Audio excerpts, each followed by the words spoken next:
Yeah, HFS. Yeah, I think the challenge when in growth, in any company, is how do you maintain that culture? When you have 20 people in office, it's pretty easy to create a culture and firm it up. But you get to 50 to 100 to, I have one office that's 160 agents now.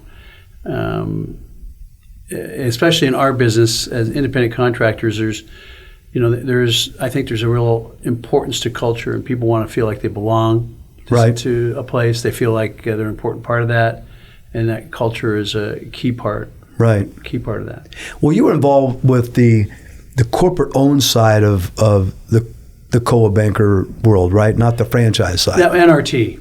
NRT. Yeah, that was the company-owned section, and actually back east I had ERA brand, I had Corcoran, I had Coldwell Banker. So I had 8 operating companies under different brands that we owned, that were company-owned. Okay. They weren't franchises. Right. That was all the corporate operated, owned version that nobody wants to do anymore. Yeah. I mean, these days, it's a hard business. Yeah.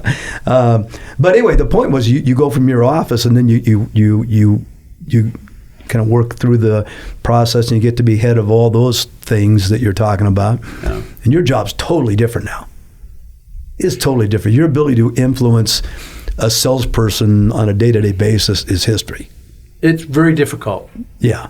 It's very difficult that way. Only because, one of the main reasons is because people don't come into the office as much as they used to. Right. So you don't have that one-on-one, in-person contact with them that creates that opportunity to maybe be more influential. But when you were in New Jersey, at that point in time, all of your management was being done through managers, right? Or presidents. Or presidents, the regional presidents and stuff. Yeah, the presidents of those companies. Well, what I would say Did to you is... Did you even remember what a salesperson looked like at that point? Because you were... Yeah, but I still knew the key salespeople, and I think that what got me back east originally was I had actually started... When I sold my company the first time was Prudential. I sold it to Prudential. And I became a manager then, running those 2 offices that I'd sold them at that time. And I think, but my culture was always very strong, very difficult to recruit against me. I should knock on wood on that.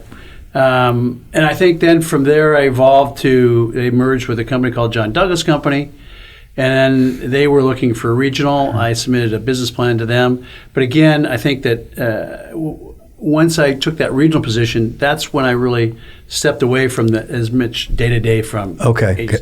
But my managers, they really have to be able to carry the culture. Right. And so the company has to really express that culture, I think, from top down. Right. It shouldn't come from the bottom up. And I think that's important. And I think that's, as long as you stay empathetic in the business, no matter where you go, I think you can continue to motivate people and create that culture. Right.